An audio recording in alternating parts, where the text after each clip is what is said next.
தமிழகத்தில் வேத கல்வி வரலாறு அப்படின்ற ஒரு தலைப்புக்குள்ள இருந்தால் முதல்ல இந்த நூல் எழுதுறதுக்கான செய்திகளை நாங்கள் பேச ஆரம்பித்தோம்.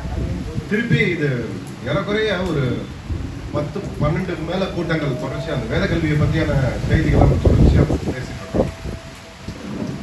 ஏற்கனவே பல மேடைகளில் பேசின விஷயங்கள்ல இருந்து இன்னைக்கு எனக்கு ஒரு இந்த கூட்டம் வந்து ஒரு மாறுபட்ட ஒரு கூட்டமா.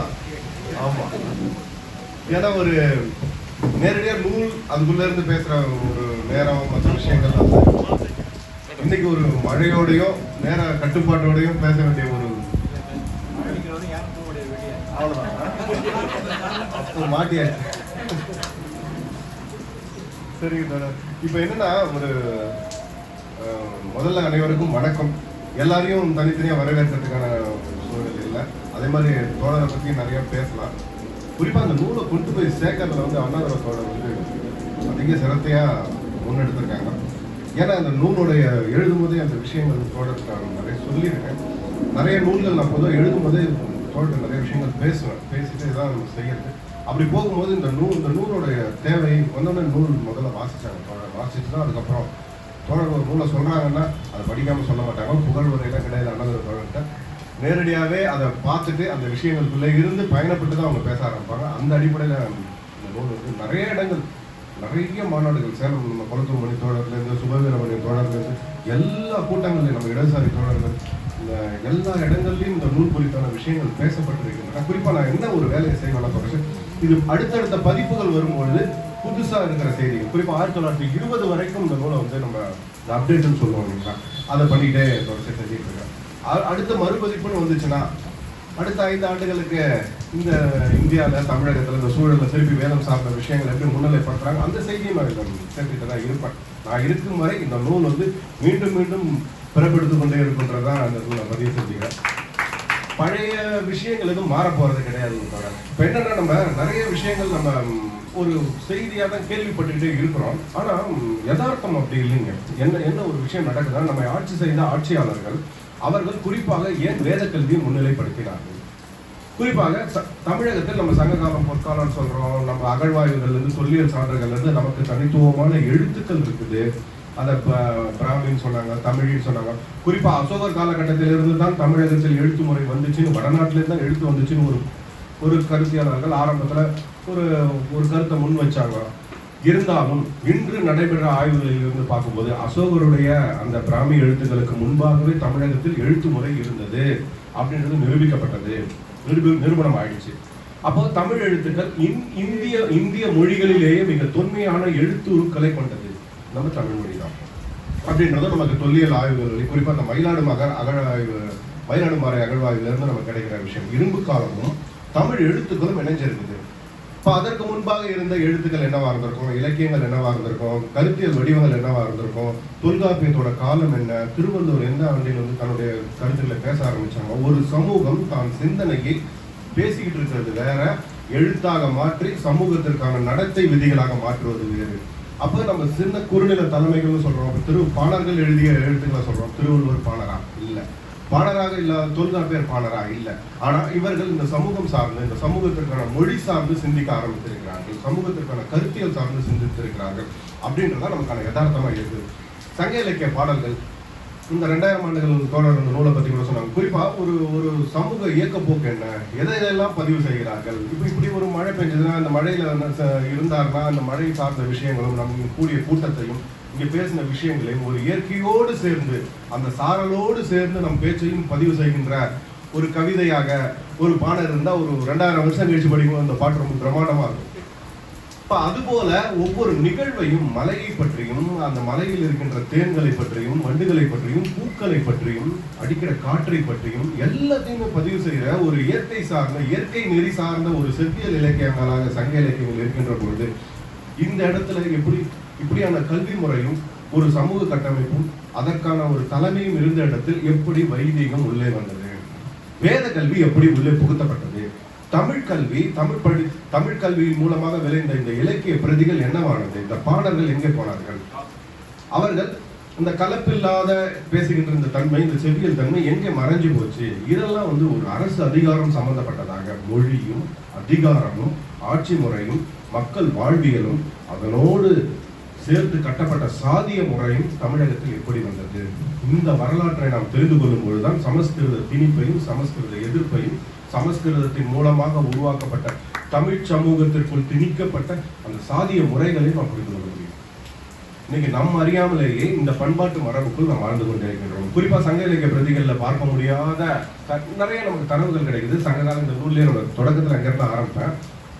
சங்க காலகட்டத்தில் தமிழகத்திற்குள் வந்த ஒரு வைதிகர்கள் என்ன மாதிரியான ஒரு தன்மைக்குள்ள அவங்க இயங்கி இருக்கிறாங்க, அவருடைய வாழ்க்கை முறையை பற்றிய பதிவுகள் தான் இதுக்குள்ள இருக்குது. ஆனா அவர்கள் தான் அரசு அதிகாரத்தோடு இணைந்த மொழி கொள்கையோடு இணைந்தவர்களாக இல்லை.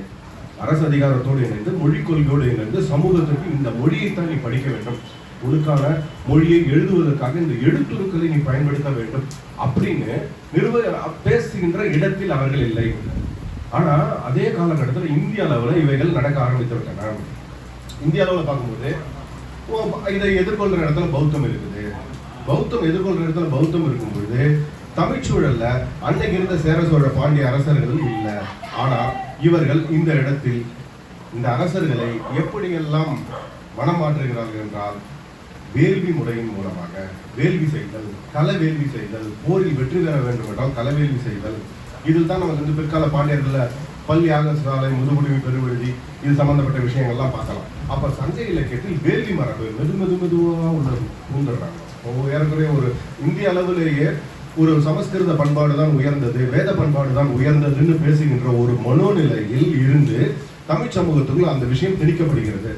பின்னால கலப்பிற காலகட்டத்தில் இதெல்லாம் எடுபடல. அவருடைய ஆட்சி முறை வேறவா இருந்துச்சு. கலப்பிரரோட ஆட்சி காலகட்டத்தில் சமணம் பௌத்தமும் செல்வாக்கு பெறுகிறது. பௌத்தம் சார்ந்த அரசு அதிகார முறை சார்ந்த விஷயங்கள்லாம் இந்த காலகட்டத்தில் நமக்கு செல்வாக்கு பெற்றிருக்கிறது.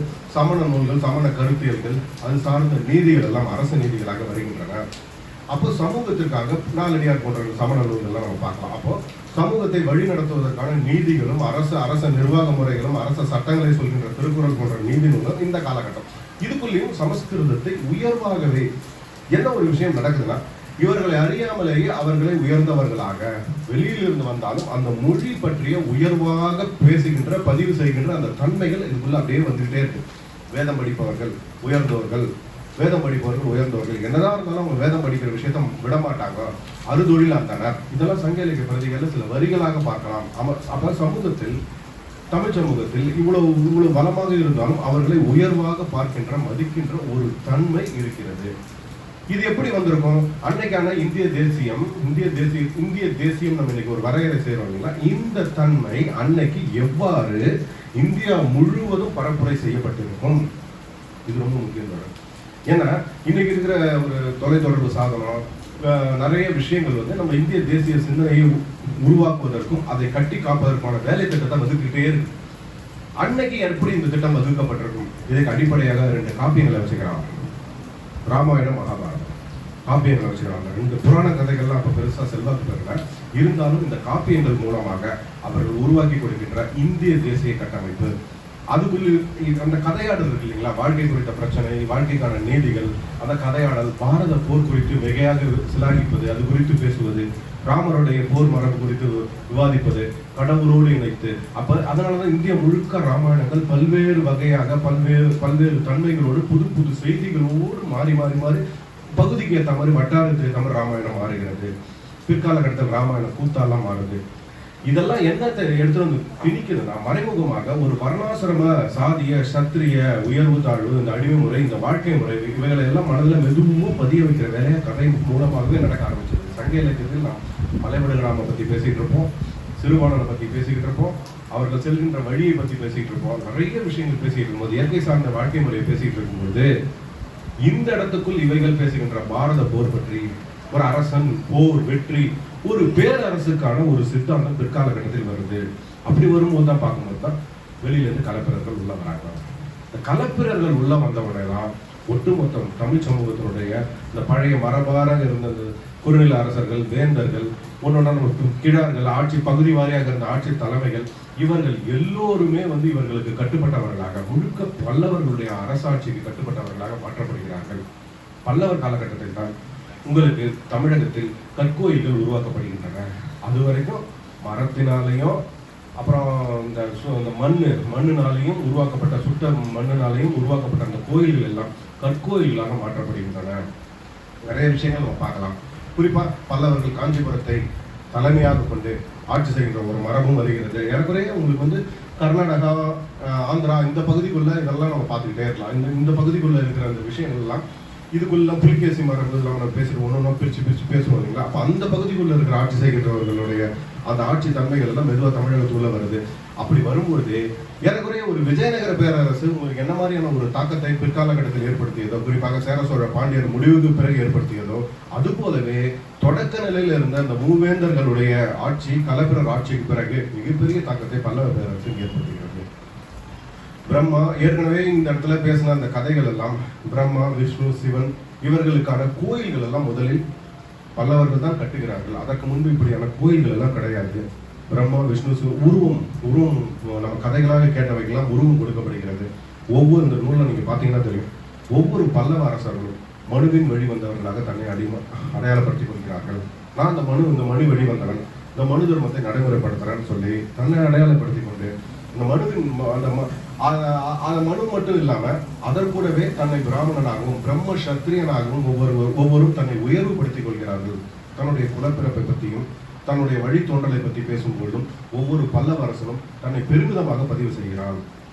சங்க இலக்கியத்தில் அந்த விஷயத்தை நம்ம பார்க்க முடியாது. ஒரு கரைக்கால் இருமுறையோ தன்னை பெருமைப்படுத்துறதுலாம் பார்க்க முடியாது. கரிகாலனும் தன்னை வந்து இப்படியெல்லாம் வழி வந்தவன்னு சொல்லிட்டு ஒரு புராண மரபிலிருந்து பெருமைப்படுத்தி பேச முடியாது. ஆனால் இந்த மரபெல்லாம் பின்னால் வருது. குறிப்பாக பல்லவர் காலகட்டத்தில் இருந்து தமிழகத்தில் தமிழ் ஆட்சி மொழியாக இல்லை, சமஸ்கிருதத்தை ஆட்சி மொழியாக மாற்றுகிறார்கள். செப்பேடுகளில் முதல் சமஸ்கிருதம் தான் கட்டப்படுகிறது. கல்வெட்டுகளிலும் சமஸ்கிருதம் முதன்மை பெறுகிறது. சில இடங்கள்ல நமக்கு வந்து பாத்தீங்கன்னா தமிழ் கல்வெட்டுகளும் வெட்டி வச்சிருக்காங்க. பல்லவர் காலகட்டத்தில் பல்லவ கிரந்தம் என்று சமஸ்கிருதத்தை எல்லாம் எழுதுவதற்காக பல்லவ கிரந்தம் என்று சமஸ்கிருத கல்வெட்டுகள் காஞ்சிபுரம் கோயிலில் கைலாசநாதர் கோயில் போனீங்கன்னா பார்க்கலாம். அப்ப பல்லவ கிரந்தம் என்ற கல்வெட்டுகள் எல்லாம் பல்லவர் காலகட்டத்தில் உருவாக்கப்படுகிறது. சமஸ்கிருதம் முதன்மைப்படுத்தப்படுகிறது. இது மட்டும் இல்லை தொடர், என்ன நடக்குதுன்னா வடநாட்டிலிருந்து அதிகமாக இங்க பட்டர்கள், சர்மாக்கள் இறக்குமதி செய்யப்படுகிறார்கள். வேதம் படித்த 4 வேதங்கள் படித்த பட்டர்கள், சர்மாக்கள் இவர்கள் இறக்குமதி செய்யப்பட்டு அவர்களுக்கு தமிழகத்தினுடைய நிலப்பகுதிகள் பிரம்மதேயமாக அப்படியே ஊரா இந்த பகுதி இருக்குதா, இந்த மூவரசம் இருக்குதா, இதை ஒரு பிரம்மதேயம் மாற்றி குறிப்பிட்ட ஒரு 10 பார்ப்பனர் கையில வேதம் படித்த பார்ப்பனர் கையில கொடுத்துட்டு இந்த இடத்துல ஒரு கோயிலை கட்டி அந்த கோயில் சார்ந்த நிர்வாகம் அதுக்குள்ள மற்ற உழுகுடிகள் சாதியா பிரிச்சிடலாம். தொழிற்குடிகள் எல்லாம் சாதிகளாக பிரிக்கப்படுகின்றன. அவர்கள் அந்த நிலங்களுக்கு வேலை செய்பவர்களாக ஊருக்குள்ள யார் இருக்கலாம், ஊருக்கு வெளியில யார் இருக்கலாம், இப்படி போன்ற நடைமுறைகள் எல்லாம் பல்லவர் காலகட்டத்திலேயே தொடங்கப்படுகிறது. நான் பேசுறதெல்லாம் ஏதோ கற்பனையா பேசுறேன், அப்படி திராவிட மாடல் இந்த மாதிரிலாம் யோசிக்காதீங்க. எல்லாவற்றுக்கும் கல்வெட்டு இருக்கு. இந்த நூலோட முதல் வெற்றியே என்னன்னா, நீங்க எந்த பக்கத்தை பிடிச்சி சட்டையை பிடிச்சி அப்படியே ஃபுட்நோட் நம்பரோட கல்வெட்டோட எடுத்து கொடுத்துறோம். நீ சும்மா பேசுற, பொய் சொல்றன்னா எல்லாத்துக்கும் ஃபுட்நோட் இருக்கு. தொடவே முடியாது. எந்த சங்கியும் இந்த நூலுக்கு எதிராக பேசவே முடியாதுன்றதா இதோட ஆதாரமே. ஏன்னா அப்படி ஒரு இருக்குங்களா, இன்னைக்கு யூடியூப்ல நிறைய விஷயங்கள் பொய் சொல்றாருப்பா. பல்லவர் காலகட்டத்தில் அப்படிலாம் கிடையாது. பல்லவர் காலகட்டத்தில் சாதியம் உருவாவதற்கான அந்த தன்மை இருக்கும் இல்லைங்களா. இந்த தொழில் செய்பவர்கள் போனோம். அப்ப நமக்கு சாதி இல்லை. வர்ணம் தமிழகத்தில் வர்ணம் கிடையாது. வர்ண முறைகள் நமக்கு வரல. சாதியாக எந்த சாதிக்குள்ள இவங்களை வைக்கிறது அப்படி பார்க்கும்போது ஒரு செப்பேட்டை நான் பார்க்குறேன், கயிறுகளில் காரியம் செய்பவர்கள் அப்படின்னு சொல்றான். அது என்ன, அதுக்கான ஒரு டேர்ம் இல்லை, ஒரு கலைச்சொல் உருவாக்கப்படல. கயிறுகளில் காரியம் செய்பவர்கள். அப்ப அந்த கயிறை வச்சு செய்யறவங்க பிற்காலகட்டத்தில் ஒரு சாதி தொகுப்புகளை போட்டு ஒரு சாதி கலைச்சொல்லாம் கொடுத்து பின்னால் நம்ம வச்சிடறான்னு வச்சுக்கோங்க. இப்படி மனு சொல்கின்ற அந்த சாதி, என்னோட சனாதனம் புத்தகம் நீங்க பார்த்துருந்தீங்கன்னா தெரியும். அதுல இன்னும் சில விஷயங்கள் தெளிவாக இப்போ தமிழகத்தில் சனாதனம் எப்படி வளர்க்கப்பட்டதுன்ற ஒரு வரலாறு ரொம்ப இன்ட்ரெஸ்டிங்காக இருக்கும். வேதங்களில் அதை வச்சு மாறுபட்டது. அப்போ என்ன மாதிரியான சாதிய முறைகள், எப்படி சாதி வளர்க்கப்பட்டது இப்படின்றதுக்கான ஒரு ஆதாரம்லாம் கிடைக்குது. இப்போ இவர்கள் வந்தது மட்டும் இல்லை, இவர்களுக்கு தமிழகத்தினுடைய நிலப்பகுதிகள் எல்லாம் அந்த காவேரி பாக்கம் ஏரியெல்லாம் பார்த்தீங்கன்னா அவ்வளோ பெரிய ஏரி, பிரம்மாண்டமான ஏரி, பெரிய பெரிய ஏரிகளை வெட்ட விட்டு அந்த கோயில் சார்ந்த நிலம் சார்ந்த உற்பத்தி, அதன் மூலமாக கிடைக்கின்ற வருவாய்கள் முழுக்க வேத பாடசாலை. இந்த ஒரு கடிகைன்ற ஒரு சொல்லு ரொம்ப முக்கியம். கடிகைனா என்னன்னா, வேதம் படிப்பவர்களுடைய இடத்தின் பெயர் தான் கடிகை. வேத பாடசாலைகள் தான் கடிகையில் இருக்கும். ஒவ்வொரு குறிப்பாக கலப்பிற காலகட்டத்தில் இந்த வேத பாடசாலைகளோட அந்த இதெல்லாம் பெருசாக எடுபடலை. ஏன்னா அந்த காலகட்டத்தில் சமணம் பௌத்தமும் செல்வாக்கு பெற்று இருந்ததுனால வேத படிப்பெல்லாம் ஒரு பெரிய அளவில் இல்லை. எல்லாமே வந்து ஒரு பௌத்த பாடசாலை நிறுவனங்கள் நாலந்தா பல்கலைக்கழகத்தில் இருந்தெல்லாம் வந்து இங்கே படித்தார்கள்ன்றதுக்கான ஆதாரங்கள்லாம் நம்ம பிற நாட்டவருடைய பயண குறிப்புகளை நம்ம பார்த்துட்டு இருக்கிறது போலவே காஞ்சி பகுதியில் வந்து படிச்சிருக்காங்க. அப்போ அந்த அளவுக்கு வளமாக காஞ்சிபுரத்தில் சமண பௌத்த பள்ளிகள் இருந்திருக்கு அப்படின்னு தெரிஞ்சுக்கலாம். இதே காலகட்டத்தில் வேத பள்ளிகளும் இருந்திருக்கு. ஆனால் அவை இந்த சமூகத்தை ஒவ்வொரு காலகட்டத்திலும் கொடுக்கப்படுற கல்விகள் தான் இந்த சமூகத்தை வந்து வழி நடத்தும், நிர்வகிக்கும். அது சார்ந்த தொழில்முறைகள் தான் சமூக மக்களுடைய வாழ்க்கை நிலையாகவும் பொருளாதார நிலையாகவும் மாறுன்றதுதான் யதார்த்தம். இன்னைக்கு நம்ம ஆங்கில கல்வி மூலமாக பெறப்படுகின்ற விஷயங்கள் தான் இன்ஜினியரிங் படிப்பாக வந்து நின்றுட்டு இருக்கு. அன்னைக்கு சமஸ்கிருதம் அந்த இடத்துக்குள்ள இல்லை. பௌத்த கல்வி முறை நிர்வாக முறையாக இருந்துச்சு. மதம் சார்ந்த கல்வி முறை இலக்கண நூல்களை செய்கின்ற சமணர்கள் அது சார்ந்த தமிழ் மொழி சார்ந்த விஷயங்களை இந்த பௌத்தம் சார்ந்த விஷயங்களுக்கும் அவங்க பாலி மொழியும் ஒரு பக்கம் இருக்கும்போது தமிழ் சார்ந்த விஷயத்துக்குள்ள சமண மடங்கள் சமண பள்ளிகள் இந்த கல்வியை போதிச்சுக்கிட்டே இருக்கு. நிறைய இலக்கியங்கள் எழுதிக்கிட்டே இருக்கிறாங்க. ஒரு நிமிஷம் அப்படியே யோசிச்சு பார்த்தா நமக்கு பிரம்மாண்டமா இருக்கும். சிலப்பதிகாரம் எழுதுகின்றது இளங்கோவடிகள் எவ்வளவு செய்தியை உள்ள கொடுக்குறாரு. அதுக்காக அவர் எவ்வளவு பயணம் செஞ்சிருப்பாரு, எவ்வளவு அறிவை பெற்றிருப்பாரு, அதை சேர்த்து சேகரிச்சு எப்படி எழுதியிருப்பாரு. திருவள்ளுவர் என்ன மாதிரியான விஷயங்களோட பயணம் செஞ்சிருப்பாரு, எவ்வளவு விஷயங்களை உள்வாங்கி கொண்டு அந்த கருத்திலை வைத்துக் கொண்டு எப்படியெல்லாம் பிரிச்சு எழுதியிருப்பாரு. அப்போ இன்னைக்கு இருக்கிற மாதிரி புத்தகங்களோ புக்கோ நமக்கு சொல்ற அந்த கம்ப்யூட்டர் இதெல்லாம் இல்லாத ஒரு காலகட்டத்தில் இவர்களுக்கான அறிவு சார்ந்த தமிழ் சமூகம் தன்னுடைய சிந்தனை ஆற்றலுக்கும் அறிவுக்கும் எவ்வளவு பயணம் செய்திருக்கும், என்ன நூல்களை படித்திருக்கும், எவ்வளவு பேரை பார்த்திருக்கும், எவ்வளவு கலா ஆய்வு செஞ்சிருக்கோம். இப்படியெல்லாம் இருக்கும்போது அன்னைக்கான மொழியின் தேவை என்ன, அந்த இலக்கிய பிரதியின் தேவை என்ன அப்படின்னு இருக்கிற கட்டத்தில் சமஸ்கிருதம் தனக்கான இடத்தை பிடிக்கல. சங்க இலக்கியத்தில் சமஸ்கிருத கல்வெட்டு கிடையாது. சங்க காலத்தில் சமஸ்கிருத கல்வெட்டுகள் ஒட்டி வைக்கப்படவில்லை. அரசனுடைய அறிவிப்புகளாக சமஸ்கிருத மொழி இடம்பெறவில்லை. பல்லவர் காலகட்டத்தில் செப்பேடுகளாகவும் கல்வெட்டுகளாகவும் சமஸ்கிருதம் முதன்மைப்படும் பொழுது பல்லவ அரசன் ஆட்சி பொறுப்பை ஏற்றவனே சொல்றான். எல்லா பல்லவ அரசனும் சொல்றான் கடிகைகளை முதல்ல சீர்படுத்துறான். ஆட்சி பொறுப்பை ஏற்ற உடனே அவங்களுடைய முதல் வேலை என்ன தெரியுமா, ஐஐடியை பண்ற மாதிரி முதல் ஆட்சி எல்லா பல்லவ அரசனும் நான் இந்த கடிகையை சீர்படுத்தினேன். எல்லா செப்பேடுகள் எடுத்து படிச்சீங்கனாலும் முதல்ல அவன் இந்த கடிகையை பார்த்தா இந்த கடிகையை சீர் பண்ண. அது மட்டும் இல்ல, வெளியிலிருந்து கொண்டு வர பார்ப்பனர்களை கொண்டு வந்து இங்க வேத படிப்பை ஊக்குவிக்கிறான். வேத படிப்பை ஊக்குவிச்சு இங்க இருக்கிற புதுசா வேதம் படிக்கின்ற ஆசிரியர்களை உருவாக்குகின்றான். வேதம் படித்த ஆசிரியர்களை உருவாக்கி மனு தர்மத்தை சமூகத்தின் சட்ட நூலாக மாற்றி பகுதி வாரியாக அந்த ஆசிரியர் கட்டுப்பாட்டுக்குள் பிரம்மதேய நிலங்களை கொடுத்து பகுதி வாரியாக அந்த ஆசிரியர்களை அனுப்பி சமூகத்திற்கான பிரச்சனை வரும்போது மனுவின்படி அந்த நீதிகளையும் வழங்குகின்ற ஒரு வேலையை செய்கின்றான். இதற்கு அவர்களுக்கு வேதம் படித்த ஆசிரியர்கள் தேவை. எல்லோருக்கும் சலுகை, வேத படிப்புக்கு சலுகை, இலவச கல்வி, சாப்பிட்றது, தங்குற இடம், மொத்தமா அவங்களுக்கு உழைக்கிறதுக்கு ஒரு கூட்டமே இருக்கு. இன்னைக்கு இலவசம் பேசிட்டு இருக்கிறது இந்த சமூகத்தில் மொத்தமாக எல்லா உழைப்பையும் இலவசமாக சுரண்டி தின்றவர்கள் தான் அதிகம்ன்றத நமக்கான ஒரு குறிப்பிட்ட சதவீதம் தான் நமக்கு இருந்தாலும் மொத்த சமூக உழைப்பையும் சுரண்டி தின்றவங்களா அவங்க தான் இருக்காங்க விஷயங்கள. இப்போ அவங்களுக்கான கொடுக்குற நிலங்கள்ல அவங்களுக்கான சில சலுகைகள் கொடுப்பாங்க. என்னென்ன மாதிரியான இதை வெட்டிக்கலாம், நிலத்துக்குள்ள வாய்க்கால் வெட்டுறதுக்கு அவங்களுக்கு உரிமை கொடுத்துருப்பான். நம்ம வாய்க்கால் வெட்ட முடியாது. எப்படி வீடு கட்டிக்கலாம், பல்லவர் செப்பேடு எடுத்து படிச்சீங்கன்னா தெரியும். சுட்ட மண் ஓட்டினால் வீடு கட்டி கொள்ளலாம். சுட்ட மண் ஓட்டினால் வீடு, அப்படின்னா என்ன அர்த்தம், சுட்ட மண் ஓட்டினாலும் மற்றவங்க வீடு கட்ட முடியும். அப்ப சுட்ட மண் ஓட்டினால் வீடு கட்டி கொள்ளலாம், நீர்நிலைகளை உள்ள அமைத்துக் கொள்ளலாம். அப்புறம் அதுக்கெல்லாம் இது கிடையாது. அப்புறம் வந்து பசுவோட தயிரை வரி இல்லாமல் பயன்படுத்தலாம். அப்படின்னு என்ன அர்த்தம், பசுவோட தயிருக்கும் வரி இருந்ததுன்னு அர்த்தம். குறிப்பாக பல்லவர் காலகட்டத்தில் இந்த இவைகள் அனைத்து இந்த இன்னும் நிறைய விஷயங்கள் இருக்குது. அதெல்லாம் நம்ம பேச ஆரம்பிச்சோம்னா நமக்கு இரவு 12 மணி ஆனாலும் நேரம் போகிறதும் தெரியாது, நேரமும் பத்தாது. நிறைய இருக்கிறதுனால நான் சுருக்கமாக சொல்லிக்கிறேன். இப்படியான சலுகைகளோடு இந்த தமிழ் சமூகத்துக்குள் இந்த பார்ப்பனர்கள் அழைத்து வரப்படுகிறார்கள். தமிழில் பிரம்மதேய நிலங்களாக பிரிக்கப்படுகின்றன, கட்டுமான கோயில்கள் உருவாக்கப்படுகின்றன. பல்லவர் காலகட்டத்தில் தமிழகத்தில் சமஸ்கிருதம் ஆட்சி மொழியாக மாற்றப்படுகிறது. பல இடங்களில் வேத பாடசாலைகள் உருவாக்கப்படுகின்றன. இதோடு சேர்ந்து தமிழகத்தில் சைவமும் வைணவமும் கைகோற்று கொண்டு வளர்கிறது. ரெண்டும் முதல்ல செய்கிற வேலை சமணத்தை ஒழிச்சுக்கிட்டது. பௌத்தத்தை அரசியல் ரீதியாக வெற்றியாக பௌத்தம் ஒழிக்கப்படுகிறது. இருக்கிற காஞ்சிபுரம் பகுதிகளில் கிடைக்கிற எல்லா பௌத்தம் சார்ந்த விஷயங்கள் எல்லாம் அழிக்கப்பட்டதுக்கு சான்று இருக்குது. இன்னைக்கும் பல ஊர்களில் பௌத்த கோயில்கள் சிலைகள் எல்லாம் அப்படியே வயல்வெளியில் கிடைக்குதுன்றத நம்ம பார்த்துட்டு இருக்கோம். அது போலவே கல்வி நிறுவனமாக இருந்த சமண கல்வி நிறுவனங்கள் எல்லாம் ஒழிக்கப்படுது. எல்லாத்தையும் ஒழிச்சு கட்டுறாங்க. ஒழிச்சு கட்டும்போது சமஸ்கிருதம், வேத பாடசாலை, வேத படிப்பு, இது சார்ந்த கல்வி நிறுவனங்கள், அது சார்ந்த ஆசிரியர்கள் அவர்கள் சமூகத்தை வழி நடத்துகின்ற ஆசான்களாக மாறி அரசு அதிகாரத்தோடு கைகோர்த்து நேரடி அதிகாரம் பெற்றவர்கள் அவங்க வராங்க.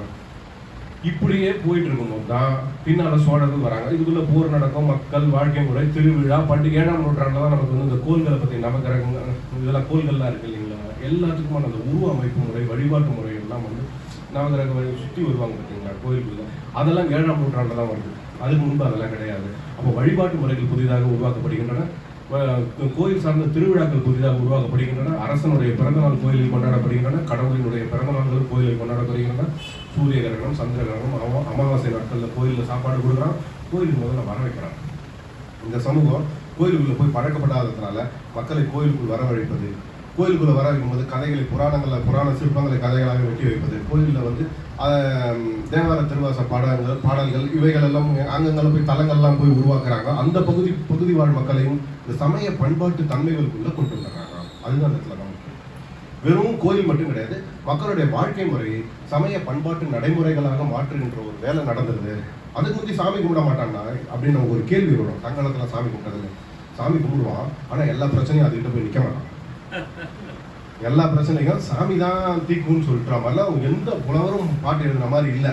என் வீட்டில் இது இல்லை, சிறுபான்மைனா அரசனை தான் நாடி போகிறத நம்ம படிச்சிருக்கோம். தோழர் நாங்கள் பாடம் கட்டிக்கிட்டு இருப்போம் வருஷம். அப்போ அரசன்ட்டு தான் நாடி போவோம்.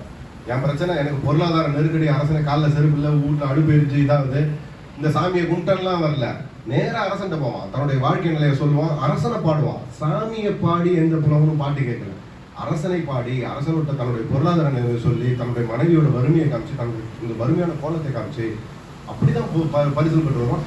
இன்னொரு பாடரை ஆற்றுப்படுத்தி அனுப்புவோம், நீ போய் பரிசல் வாங்கிட்டு வா, அரசன் பரிசு கொடுப்பான். புலவர்களை ஆற்றுப்படுத்த, கல்வியாளர்களை ஆற்றுப்படுத்துகின்ற ஒரு வேலை இந்த சமூகத்தில் நடந்துகிட்டு இருந்துச்சு. ஆனா இங்கதான் உங்களுக்கு எல்லாமே மாறி போயிடுது.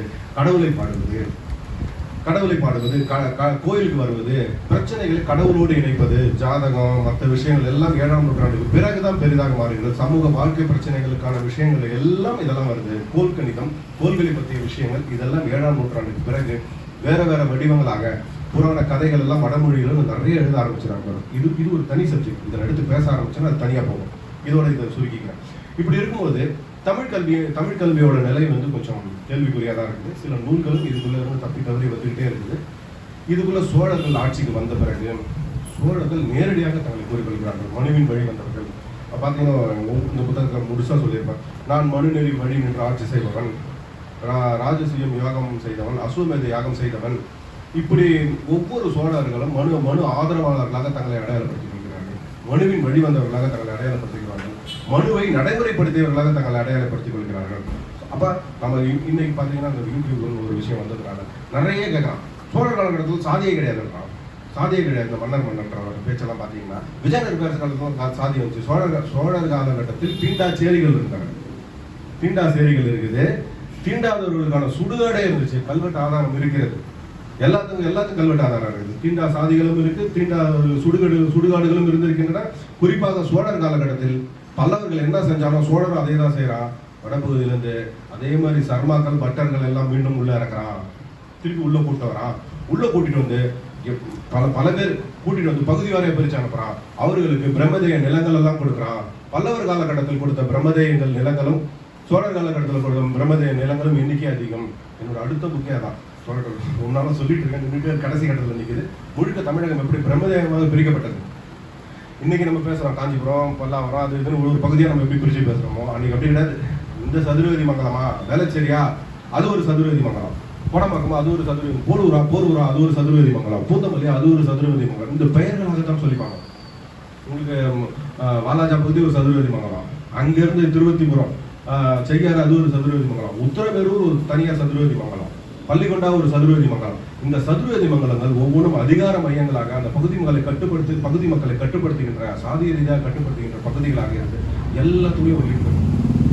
எல்லாம் அரசுக்கு வரி கொடுக்கும், சின்னது பெருசு அதுக்குள்ளே வேறுபாடு இருக்கும். உங்கள்கிட்ட கொஞ்சம் பணம் சேர்ந்துருச்சுன்னா நீங்கள் என்ன பண்ணணும், ஒரு சதுரவேதி மங்கலத்துக்கு நந்தவனம் அமைச்சு கொடுக்கணும். உங்கள்கிட்ட ஆடு 2 குட்டி போட்டுச்சுன்னா நீங்கள் ஒரு குட்டியை வச்சுட்டு ஒரு குட்டியை வந்து சொன்னா இல்லையா, 2 இது போட்டுச்சுன்னா இது எடுத்துக்கோங்க சொன்ன ஒரு தேர்தல் பிரச்சாரம் நடந்துச்சு பார்த்தீங்களா. இது அன்றைக்கே கல்வெட்டு ஆதாரம் இருக்குது. உங்களுக்கு 2 குட்டி போட்டுச்சுன்னா ஒரு குட்டியை கோயில் கொடுத்துடணும். ஆமா, ஒரு குட்டியை கோயில் கொடுத்துடணும். புரியுதுங்களா? அப்போ இந்த மாதிரியான விஷயங்கள் எல்லாம் நம்மளே கொடுத்துருவோம். இப்போ 2 ரூபாய் இத்தனை ஆடு குட்டி போட்டுருக்குப்பா, சாமி கொடுத்துடலாமே அப்படின்னு சொல்லிட்டு எடுத்து கொடுத்துருவோம். அங்கே கிடைக்கிற தயிர், பால் இதை வச்சு கோயிலுக்கு விளக்கேற்றுவது, மற்ற விஷயங்கள்லாம். அப்போ கோயிலில் ஆடு மேய்க்கிறதுக்கு யாருன்னு அவங்களால ஃபிக்ஸ் பண்ணுவோம். அதில் வந்து பார்த்தீங்கன்னா எந்த கோன் யார், அது கல்வெட்டில் ஆதாரங்கள் இருக்கும். தொடர்ச்சியாக ஒரு குடும்பத்தை சேர்ந்தவர்கள் 32 ஆடு, 102 ஆடு, ஆடு எண்ணிக்கை குறையாம பார்த்துக்கிட்டே இருக்கும். குட்டி போட்டால் கூட அந்த 100 ஆடு கொடுத்தா அந்த 100 ஆடு குட்டிலேருந்து நீங்கள் மெயின்டைன் பண்ணிக்கிட்டே இருக்கணும். அதோட 100க்கு மேலே குட்டி சேர்ந்து நிறைய வந்துச்சுன்னா அதை என்ன பண்ணுவான்னு தெரியாது, வித்துருவானா என்ன பண்ணுவான்னு தெரியாது, ஆடு செத்துச்சுன்னா எப்படி அதை பார்ப்பான்னு தெரியாது. இப்படியான நடைமுறைகள் எல்லாம் இருக்குது. ஒரு பகுதியும் சதுர்வேதி மங்களாக சோழர்கள் பல்லவர்கள் ஏற்படுத்தி கொடுத்த அந்த சமூக கட்டமைப்பு இந்தியாவோட அது மாடலாகவே இருந்திருக்கு, எல்லா பகுதியிலும் இருந்திருக்கு. அப்ப இந்த சதுர்வேதி மங்கல கட்டமைப்பும் இந்த வேத பாடசாலைகளை அரசு அதிகாரத்தோடு இணைந்தவர்களாக வைத்துக்கொண்டு இந்த சாதிய கட்டமைப்பு முறையும் மனு தர்ம நடைமுறைகளும், இது சனாதனம் என் புக்கை படிச்சீங்கன்னா மனு தர்மம் ஒரு பகுதி வாரியாக மனு தர்ம நூல்கள் செல்வாக்கு செலுத்தி இருக்கின்றதை நம்ம பார்க்கலாம். தென்னகத்திற்கான மனு சட்ட விதிகளும் சில பகுதிகளுக்கான மனு சட்ட விதிகளும் மாறுபடுவதற்கான சான்றுகள் நிறைய இருக்குது. கிட்டத்தட்ட அதில் ஒரு 18 புத்தகத்தை நான் கோட் பண்ணியிருப்பாங்க, அது பார்த்தீங்கன்னா தெரியும். சரி, இதெல்லாம் நம்ம கூடுதலான சில விஷயங்கள் புரியுறதுக்காக சொல்றேன். இப்ப சோழர் காலகட்டத்தில் நடக்கின்ற இந்த தன்மைகள் சோழர்களும் வேத பாடசாலைகளுக்கு அவ்வளவு சலுகை செஞ்சிருக்கோம். நிறைய வேத கல்விக்கு நிறைய சலுகை செஞ்சிருக்கோம். சோழ காலகட்டத்தில் நிறைய சமஸ்கிருத நூல்களை படிப்பதற்கு 2 வேலி நிலங்கள் தானம் கொடுக்கப்பட்டிருக்கு. அதை பார்த்தீங்கன்னா நிறைய கரந்தை செப்பேடெல்லாம் எடுத்து படிச்சீங்கன்னா தெரியும் எது படிக்கிறதுக்கு எத்தனை வேலி நிலம் தானம். குறைச்ச எல்லா கூட்டத்திலையும் சொல்லலாம். காமசூத்ரா நூலை படிக்கிறதுக்கு கூட தானம் கொடுத்துருக்காங்க, 2 வேலி நில தானம்.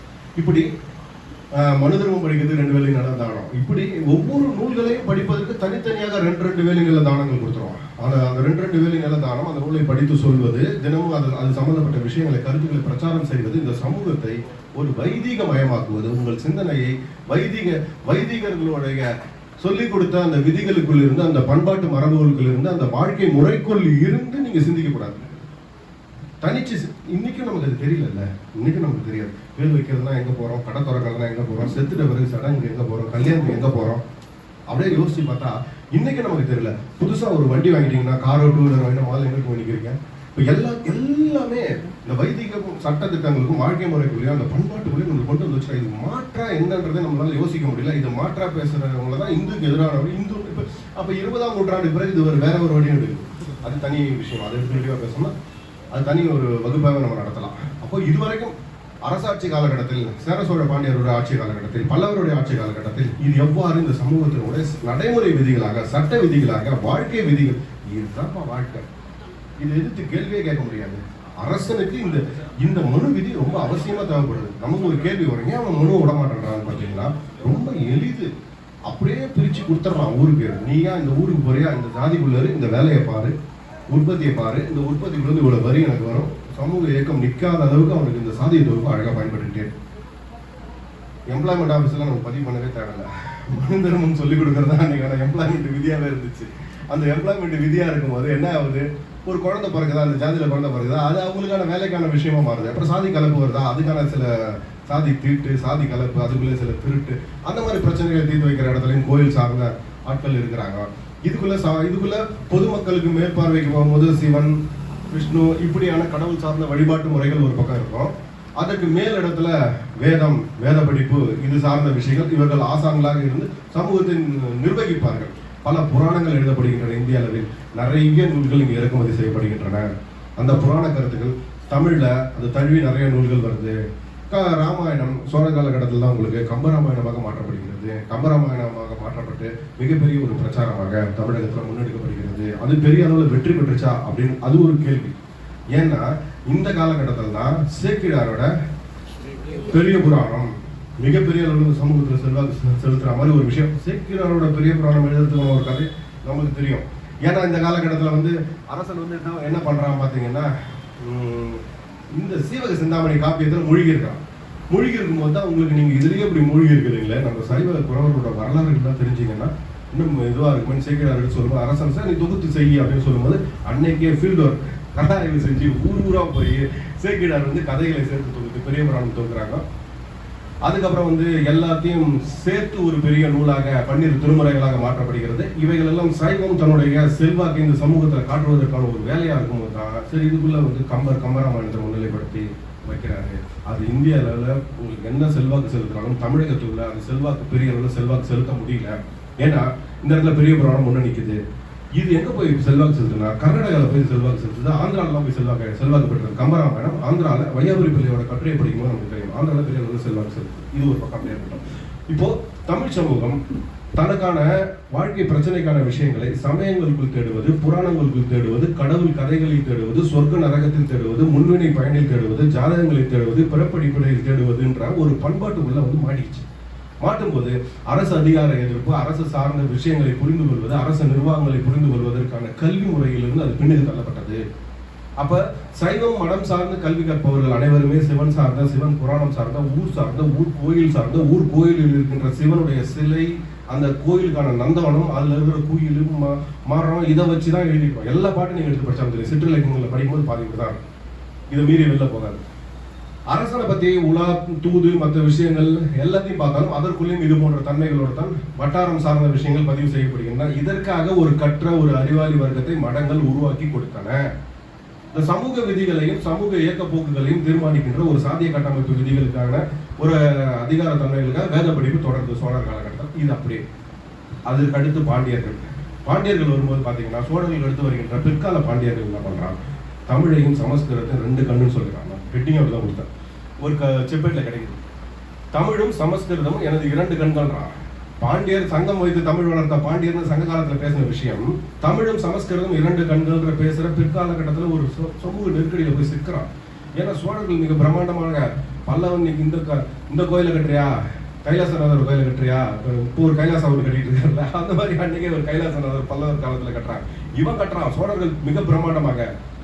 நீங்க ஆகம விதி அந்த விதி தஞ்சை பெரிய கோயில் எந்த ஆகம விதிக்குள்ளும் உட்பட்டது கிடையாது. புதுசாக பிரம்மாண்டமாக பெரிய பெரிய கோயில்களை எல்லாம் கட்டுகின்ற வேலையை சோழர்கள் செய்யறாங்க.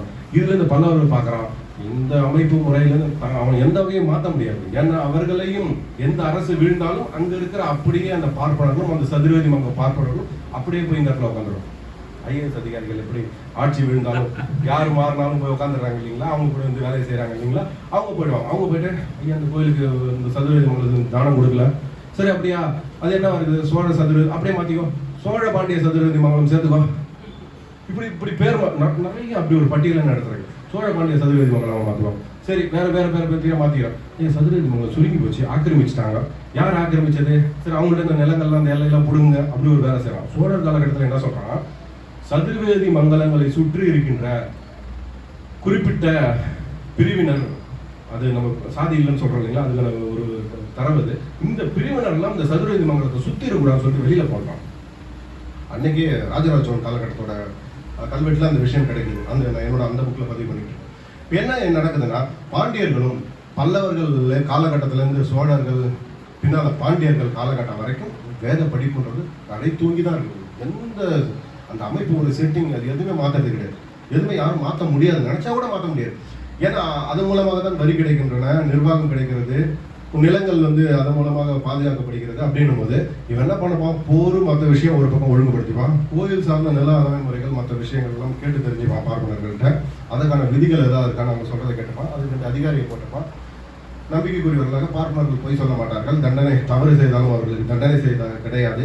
பார்ப்பனர்களை அடிக்கக்கூடாது, பார்ப்பனர்களை கொலை செய்யக்கூடாது என்று மனு தர்ம விதி இருப்பதனால் அவர்கள் சொல்வதுதான் வேதமாகவும் அரசனுக்கு அடுத்த நிலையில் அதிகாரம் படைத்தவர்களாகவும் அவர்கள் இருப்பதனால, மேலும் அவர்களுக்கு இந்திய அளவில் தொடர்பு இருக்கும். இப்படி இருப்பதனால எல்லா பார்ப்பனரும் ஒன்று சேர்ந்துருவான். அப்போ இந்த விஷயங்கள் அனைத்துமே இந்திய அளவுக்கான ஒரு பொதுமொழியாக இவங்க சமஸ்கிருதத்தை வச்சுக்கலாம். பார்ப்பனர்கள் நம்ம தமிழை கொண்டு போக முடியாது, கர்நாடகா கொண்டு போக முடியாது, இந்திய அளவில் கொண்டு இவர்களுக்கான தொடர் மொழியாக ஒரு சமஸ்கிருதத்தை வைத்துக்கொண்டு, சமஸ்கிருத சொல்லாடல்களை வைத்துக்கொண்டு, சமஸ்கிருத பண்பாட்டு மயங்களையும் சமஸ்கிருத புராணங்களையும் வச்சிக்கும் போது அவர்களுக்கு ரொம்ப எளிதாக இருக்கிறது. அதனால அவர்கள் எளிதாக இங்கே கொண்டு வந்துடுறான். ஒரு பகுதியிலிருந்து இன்னொரு பகுதிக்கு போறாங்க, புதுசாக ஏதாவது விஷயங்கள் தான் வருது. அதுதான் உங்களுக்கு இதுக்கு பிற்கால பாண்டியர்களை தொடர்ந்து வருகின்ற விஜயநகர பேரரசு அள்ளி மொத்தமும் முடிஞ்சு போச்சு. மொத்தமும் பகுதியா பிரிச்சிடறான். அவன் சதுர்வேதி பிரம்மதேயத்தை விட்டுட்டான், சதுர்வேதி மங்கலங்களா பிரிச்சிடறான். ஊரா பகுதியா மங்கலங்களா தானம் மங்கலம் நிறைய சொல்லு ஊர் பேர்ல சில மங்கலங்கள் வருதுன்னு பார்க்கல, அவைகள்லாம் சதுர்வேதி மங்கலங்களாக இருந்தது தான் நமக்கு தெரியும். மணிமங்கலம் கேள்விப்பட்டிருப்போம், தாம்பரம் பக்கத்தில். இந்த மங்கலங்கள் எல்லாமே வந்து சதுர்வேதி மங்கலங்களாக இருந்தவை தான். இந்த மங்கலங்களை சுற்றி சேரிகள் நிறைய உருவாக்கப்படுது. சங்க காலகட்டத்தில் இருந்து இது ஒரு தனி கட்டுரையாகவே நம்ம காஞ்சிபுரத்தில் படித்தேன். இந்த சேரிகள் சங்க இலக்கியத்தில் இருக்கிற புறஞ்சேரி மற்ற விஷயங்கள், இந்த சேரிகள் வேற, பிற்கால கடத்துல சேரிகள் வேற, இந்த தொழிற்குடிகளாக பார்ப்பன சேரியும் இருக்கும். இந்த தொழிற்குடிகள் எப்படி இந்த மங்கலங்களை, சதுரதி மங்கலங்களை சுற்றி இருக்கின்ற ஒரு ஆய்வை நான் பண்ணியிருக்கோம். நிறைய இந்த சேரி பேர்லாம் நிறைய எடுத்துருக்கோம். சோழ காலகட்டத்தில் சேரி பேர்கள், விஜயநகர பேரரசு காலகட்டத்தில் நிறைய சேரி பேர்கள். சேரி அப்படின்ற சொல் பிற்கால கட்டத்தில் எப்படி வேற ஒரு தன்மை பெறுகிறதோ அதற்கு முன்பாக எல்லாம் சேர்ந்த தொழிற்குடிகளை தான் அது நினைச்சது பேசிச்சு. ஆனா அவன் முடிவு பண்றான் எந்தெந்த இந்த சதுரவேதி மங்கலத்தை சுத்தி எந்தெந்த சேரிகள் இருக்கணும். எல்லாம் ஒரு சதுரவேதி மங்கலம் அதை சுத்தி இந்த நான் அதான் சொல்றேன், இந்த திருமுக்கூடல் நம்ம காஞ்சிபுரம் பகுதி அந்த பகுதியில் இருக்கும். அதை தாண்டி வேகவதி ஆற்றுப்படுகை ஃபுல்லாக எல்லா சதுரவேதி மங்கலங்களும் எல்லா பிரம்மதேவி நிலங்களும் ஆற்றுப்படுகைகளை ஒட்டி தான் வாங்குவோம். நல்ல வளமான ஆற்றுப்படுகை இருக்கு. அதை ஒட்டிய நிலங்கள் தான் சதுரவேதி மங்கலம் பிரித்து கொடுத்துருப்பான்னு வச்சுக்கோங்களேன். வளமான நிலங்களை தான் பார்ப்பனர்களுக்கு நீங்கள் தானமாக கொடுக்கணும். கடைமடை வரைக்கும் அவனுக்கு நீர் பாய வேண்டும். இது பல்லவர் காலகட்டத்தில் இருக்கிற விதி. சோழர்களும் அப்படியே நடைமுறை, விஜயநகர பேரரசு வரைக்கும் அப்படியே தரோம். பின்னால் மராட்டியர்கள் வருவாங்க, சேதுபதிகள் வருவாங்க. நேரம் இல்லை பெரிய கெட்ட மாட்டாங்க. சரி சுருக்கி போயிடும் முடிச்சிடும். அதுதான் நேரம் தெரிஞ்சுட்டேன். ஏன்னா இப்போ நான் இந்த வேகத்தில் பண்ணால் 9 வரைக்கும் தான் முடியும். அதுதான் நேரத்தை ஒரு நிமிஷம் தெரிஞ்சு. அப்போ விஜயநகர அதை வந்து சுருக்கிறேன். விஜயநகர பேரரசு காலகட்டத்திலோட விஷயங்கள் நிறைய தானங்கள், வைணவ கோயில்கள் நிறைய, காஞ்சிபுரம் பகுதியில் நிறைய வைணவ கோயில்கள் தானம்.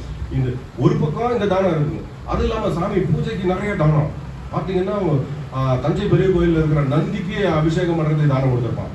பேர் எடுக்கிறதுக்கு ஜனங்களை கூட்டிட்டு வருவான். 1000 பேரை கூப்பிட்டு இவ்வளோ பேருக்கு சோறு போட்டேன்னு சொல்லுவான். ஏகப்பட்ட தானம். ஒரு சமூகம் மிகப்பெரிய பஞ்சத்திலையும் நெருக்கடியிலையும் பல விஷயங்கள்ல இருந்தாலும் கோயில் சார்ந்த நடைமுறை எந்த வகையிலும் விட்டுக் கொடுக்கறதாவே அரசன் இல்லை. அவர்கள் பலமாகத்தான் இருந்தார்கள். ஏறக்குறைய நம்ம இந்த ஏறக்குறைய 1658களுக்கு பிறகு 17ஆம் நூற்றாண்டில் இறுதியில் இருந்த தமிழகத்தில் இருந்த மக்கள் நெருக்கடியினால், குறிப்பாக விஜயநகர பேரரசு, ஐரோப்பிய காலனி, இந்த இதெல்லாம் வந்து கிழக்கிந்திய கம்பெனியில் வரும்போது இங்கிருந்து நிறைய பேர் இடம்பெயர்கின்ற ஒரு சூழல் உருவாகும். 18ஆம் நூற்றாண்டுலாம் காலனிய நாடுகள் இங்கிருந்து மக்களை, ஸ்டீபன் புக்கெல்லாம் படித்தா நமக்கு தெரியும், அப்படியே கூட்டமாக கப்பலில் ஏற்றி அனுப்பிடுவான் வெளிநாட்டுக்கு. மக்களையே வந்து அடிமைகளாக மாற்றி வைக்கின்ற ஒரு வேலை நடந்துகிட்டே இருக்கும். அப்போ அடிமை வியாபாரத்தை தஞ்சை மராட்டிய அரசர்கள் ஆதரிக்கிறாங்களா இல்லையா அப்படியெல்லாம் விவாதம் வருவாங்க. அடிமை வியாபாரத்தை தடை செய்வாங்க. இருந்தாலும் கங்காணிகள் மூலமாக ஏறக்குறைய ஒரு 300-400 ஆண்டுகள் அடிமை வியாபாரம் நடந்துகிட்டே இருக்கும். சமூகத்தினுடைய உற்பத்தி பாதிக்கப்பட்டிருக்கும். பொருளாதார நெருக்கடி, பஞ்சம், நிலையான அரசு இல்லாத பொழுது, அந்த பகுதிக்கான சரியான ஒரு வேலை திட்டத்தை கொடுக்க முடியாத பொழுது, இவைகள் எல்லாம் இந்த சமூகம் சந்திக்கின்ற ஒரு தன்மையை பெறும். இப்போ இதுக்குள்ளே இருந்துதான் பின்னால காலனிய காலகட்டம் வருது. தோழர் நமக்கு தெளிவாக சொன்னாங்க. இந்த காலகட்டத்தில் என்ன ஒரு விஷயம்னா, உரைநடை முக்கியம். அச்சு வந்த உடனே பழைய செக்குல் மரபிலிருந்து தமிழ் மொழியானது உரைநடை வடிவத்தை எடுத்துக்கொள்கிறது. சமஸ்கிருதம் உரைநடைகளே வராது. தேவ பாஷையாக, கடவுள் மொழியாக, கோயிலோடு கருவறையோடு மந்திர மொழியாக நின்று போயிடுது. தமிழ் உரைநடை என்ற ஒரு தன்மையை பெறுகிறது. பேச்சு மொழியை உரையாக எழுதுவது. ஏகப்பட்ட ஒரு 18ஆம் நூற்றாண்டு 19ஆம் நூற்றாண்டு இறுதியில் பார்த்தீங்கன்னா ஏகப்பட்ட அகராதிகள் வெளியிடுவோம். தமிழ் பிரெஞ்சு அகராதி, தமிழ் ஜெர்மன், தமிழ் போர்ச்சுகீஸ் அகராதி, இப்படி ஏகப்பட்ட அகராதி, தமிழ் ஆங்கில அகராதி, தமிழையும் ஆங்கிலத்தையும் சேர்த்து தமிழ் மொழியை கற்றுக் கொடுக்கின்ற நூல்கள், இதெல்லாம் அப்புறம் சின்ன சின்ன கதைகள், இதெல்லாம் தொகுத்து, நீதி நூல்கள்லாம் தொகுத்து பைபிள் கதைகளை மக்களுக்கு எடுத்துரைப்பதற்காக, பிரசங்கம் செய்வதற்காக நிறைய பத்திரிகைகள், உதயதாரகையிலிருந்து நிறைய பத்திரிகைகள் இந்த காலனிய காலகட்டத்தில் தமிழ் உரைநடையாக மாற்றப்படும். செய்யுள் நடையிலிருந்து பத்திரிகை நடை உருவாகிறது. இந்த ப்ரோஸ் அப்படின்னு சொல்ற விஷயம் வந்து மிகப்பெரிய அளவில் நமக்கான ஒரு வளமான ஒரு விஷயமாக மாறுகிறது. கல்வி முறை உரைநடையின் மூலமாக கற்பிக்கப்படுகிறது, பேச்சு மொழியின் மூலமாக கற்பிக்கப்படுகிறது. தமிழ் மொழி அடுத்த கட்டத்துக்கு போயிடுது. ஏறக்குறைய 2000 ஆண்டுகளாக இருந்த ஒரு விஷயம், சமஸ்கிருதத்தினுடைய தாக்கத்தில் இருந்த விஷயம், சமஸ்கிருத நெருக்கடியிலிருந்து தமிழ் மொழி மாறிடுது.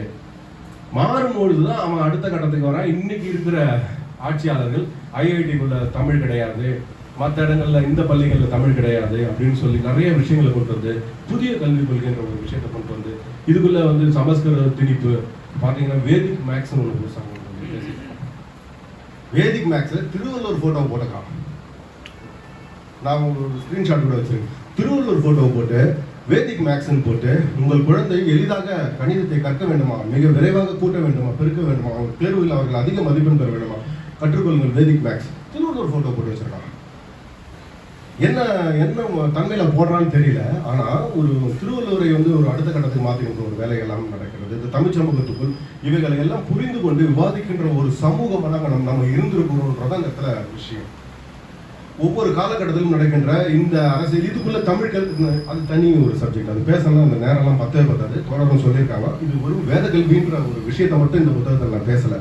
ஏறக்குறைய 2000 ஆண்டுகளாக தமிழ் கல்வியும் என்னவா இருந்துச்சு, ரெண்டும் சேர்த்து தான் பேசினேன். தமிழ் கல்வி என்னவா போயிட்டே இருக்கு, தமிழ் எப்படி படிச்சுட்டே போறான், நீதி நூல்களாக தமிழ் எப்படி போகுது, மடங்கள் என்ன வேலை செய்யுது, சோழர் காலகட்டத்தோட மடங்கள் என்ன வேலை செஞ்சிருக்கு, உரையாசிரியர்கள் என்ன வேலை செஞ்சிருக்காங்க, உலா நூல்கள் சிற்றிலக்கியங்கள் எப்படி சமஸ்கிருதத்தோடு சேர்ந்த ஒரு தமிழ் படிப்பு ஒரு வேலை செஞ்சுச்சுன்னு சொல்லிட்டு ஒரு தமிழ் கல்விக்கான திண்ணை பள்ளிக்கூடம், தமிழ் திண்ணை பள்ளிக்கூடம் என்ன வேலை செஞ்சு, திண்ணை பள்ளிக்கூடத்துக்கான பாடநூல்கள் என்ன வேலை செஞ்சுன்னு சொல்லிட்டு இந்த புத்தகத்தில் முழுசா பேசியிருக்கேன். நம்ம இந்த இடத்துல அந்த கூட்டத்தில் வெறும் வேத கல்வி மட்டும் பேசிட்டு இருக்கேன். தமிழ் கல்வி இதுக்குள்ள இணைஞ்சு கொண்டு வந்திருக்கேன். ஒரே ஆசிரியர் என்ன வேலை செய்யறான், திருக்குறளுக்கு உரை எழுதும்போது என்ன வேலை செய்யறான், தொல்காப்பியத்துக்கு உரை எழுதும்போது என்ன வேலை செய்யறான், இலக்கண நூல்களுக்குள்ள எப்படி ஒரு வைதிக தன்மையை புகுத்துகிறார்கள், எல்லா விஷயங்களும் நம்ம இந்த இடத்துக்குள்ள புரிஞ்சுக்க வேண்டிய ஒரு தேவை இருக்குது. புதிய கல்விக் கொள்கைன்ற ஒரு விஷயம் உள்ள வருது.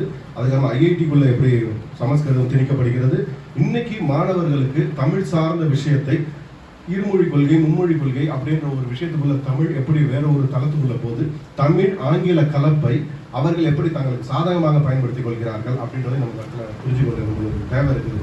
இந்த சமூகம் ஏறக்குறைய இந்திய நிலப்பரப்பிலேயே தொன்மையான எழுத்தை கொண்ட ஒரு சமூகமாக இருந்தது. ஒரு தமிழ் சமூகத்தினுடைய ஒரு வரலாறு என்பது 2000 ஆண்டுகளாக ஒரு பல்வேறு வகையான நெருக்கடிக்குள் இருந்து தான் தன்னை மீண்டும் மீண்டும் மீட்டெடுத்து கொண்டே வளர்த்து கொண்டிருக்கிறது. அழிஞ்சு போயிடல, மீட்டெடுத்துக்கிட்டே இருக்கிறோம், பேசுறோம். இப்படியான பிரச்சனைகளை பத்தி நீங்க ஒரு 10 தோழர்கள் விவாதிக்கிறோம், அது சம்பந்தப்பட்ட விஷயங்களை பேசுறோம், இது ஒரு அமைப்பாக்குறோம், இதுக்குள்ள இந்த அடுத்த விஷயத்தை நகரத்துக்கான ஒரு வேலை திட்டத்தை முன்வைக்கிறோம், மீட்டெடுத்து கொண்டே வருகின்றோம்.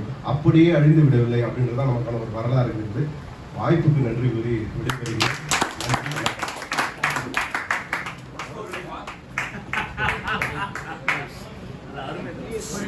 ஒரே ஒரு கேள்வி. இப்ப ஒரே ஒரு